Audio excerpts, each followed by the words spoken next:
friends, welcome to CEG Academy. Today we are going to see the problem related with soil mechanics in the topic of stability of slopes. So stability of slopes நம்ம finite slopes உண்டான problem தான் வந்து பார்க்க போகிறோம். அதுலேயும் வந்து Taylor stability number analysis அப்படிங்கிறது தான் வந்து பார்க்க போகிறோம். So calculate the factor of safety with respect to the cohesion of clay slope laid at 1:2 to a height of 10 meter. If the angle of internal friction phi equal to 10 degree, then cohesion C equal to 25 kilonewton per meter square. So then unit weight of soil gamma equal to 19 kilonewton per meter cube. So what will be the critical height of the slope in this soil? Okay, so the question வந்து நமக்கு critical height வந்து கேட்டிருக்காங்க. இங்கே வந்து நம்ம Taylor stability analysis வந்து use பண்ண போகிறோம். ஸோ ஃபஸ்ட்டு வந்து என்ன கொடுத்துருக்காங்க அப்படின்னா, நமக்கு gamma equal to 19 kilonewton per meter cube கொடுத்துருக்காங்க. ஹைட் வந்து height of the slope 10 meter கொடுத்துருக்காங்க.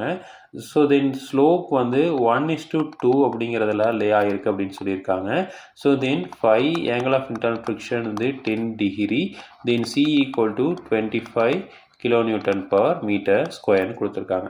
இப்போ நம்ம இன்க்ளினேஷன் I வந்து கண்டுபிடிக்கணும். So I equal to tan inverse of 1/2. So நமக்கு ஸ்லோப் வந்து 1:2 கொடுத்துருக்காங்க. ஸோ 1/2. ஸோ அப்போது இதுக்கு வந்து tan inverse of 1/2க்கு வந்து 26.5 டிகிரி அப்படின்னு கிடைக்கிது.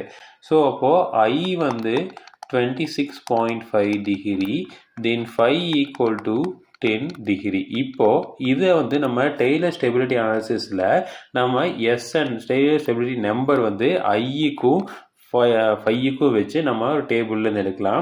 இந்த டேபிள் வந்து நமக்கு கிடைக்கிறது 0.064 அப்படிங்கிற வேல்யூ வந்து கிடைக்கிது. ஸோ இது வந்து டெய்லர் ஸ்டெபிலிட்டிக்கு வந்து நமக்கு ஒரு டேபிள் இருக்கும், அந்த டேபிளில் வச்சு தான் நம்ம எடுக்க முடியும்.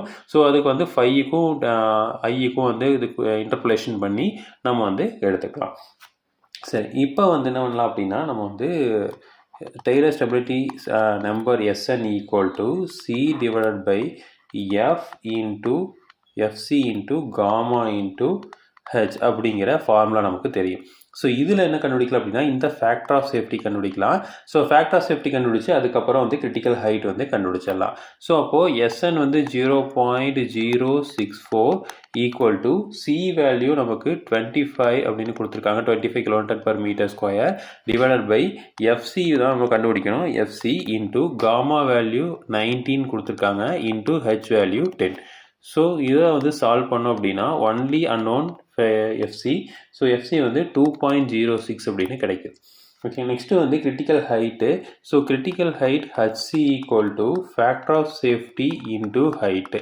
ஓகேங்களா? ஸோ அதாவது factor of safety equal to HC divided by H அப்படிங்கிறதா ஃபார்முலா. ஸோ இப்போ நமக்கு வந்து ஃபேக்டர் ஆஃப் சேஃப்டி தெரியும், H தெரியும், HC வந்து கண்டுபிடிக்கணும். ஸோ அதனால் வந்து இந்த HCயை வந்து இந்த சைடு வச்சுட்டு ஹெச்ஐ இந்த சைடு கொண்டு போய்க்கலாம்.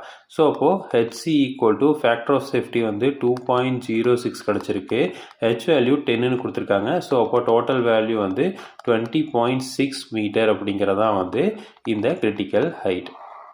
ஸோ இது ஆல்டர்னேட்டாக இன்னொரு மாதிரி கண்டுபிடிக்கலாம். அதாவது இப்போது HC equal to the formula வந்து C divided by gamma into SN அப்படிங்கிற ஒரு ஃபார்முலா இருக்குது. ஸோ இது வந்து இந்த ஃபார்முலா வந்து டிரைவ் ஆனது தான். ஸோ ஏன்னா வந்து FCக்கு பதிலாக வந்து நம்ம H/HCன்னு போட்டிங்க அப்படின்னா இந்த ஹெச்சும் கேன்சல் ஆயிரும். அப்போ வந்து நமக்கு இந்த HC இருக்கும், இந்த HC இந்த சைடு போயிடும், இந்த SN கீழே வந்துடும். அப்போது C divided by gamma into SN இருக்கும். ஓகேவா? ஏன்னா ஹெச் கேன்சல் ஆயிரும். ஸோ ஃபார் எக்ஸாம்பிள் போடணும் அப்படின்னா SN equal to C divided by FCக்கு பதிலாக HC டிவைட் பை ஹெச்னு போட்டிங்கன்னா காமா இன்ட்டு ஹெச்ன்னு இருக்கும். ஹெச் கேன்சல் ஆயிரும், இந்த HC இங்கே போயிடும், SN வந்து இங்கே வந்துடும். அப்போ C divide by SN into gamma. So இதுதான் ஃபார்முலா. நீங்கள் இது போட்டிங்கன்னா கரெக்டாக தான் ஆன்சர் வரும். So 25 divided by gamma value வந்து 19 இன்ட்டு SN வேல்யூ 0.064. இதை சால்வ் பண்ணிங்க அப்படின்னாலும் 20.6 மீட்டர் அப்படிங்கிறதான் வருது. ஸோ இப்போது நமக்கு கிரிட்டிக்கல் ஹைட் அப்படிங்கிறது 20.6 மீட்டர் அப்படிங்கிறதா கரெக்டான ஆன்சர். ஸோ இதே மாதிரி இன்ஃபர்மேஷன் உங்களுக்கு தொடர்ந்து வேணும் அப்படின்னு எங்கள் சேனல் சப்ஸ்கிரைப் பண்ணுங்கள். தேங்க்யூ.